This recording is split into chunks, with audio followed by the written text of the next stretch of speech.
大家问千万字，逐工要和大家做伙来捌一日。有的人足够换家，会积水退高，咱卖讲这款人足够欠家。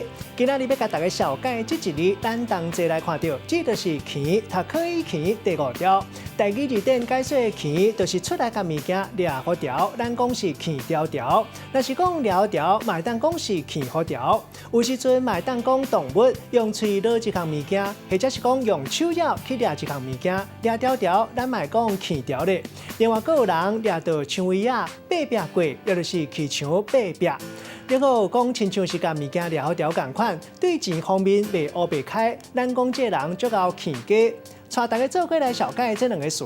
头一个就是头前讲到的欠家，也是讲这人足够处理厝内代志，包括支出、开销甲收入，嘛会当讲是足够理家、足够还家。第2个词，读做欠条条，会当讲是甲物件掠好条，唔愿放。咱用一句话来举例，甲这2个词夹做伙。譬如讲，阿明的某足够欠家，阿明要开1.5银，拢会互因某管甲清清楚楚，要甲钱欠条条，伊才袂乌白开。今仔日小解这一日读做欠，提供予观众朋友来参考。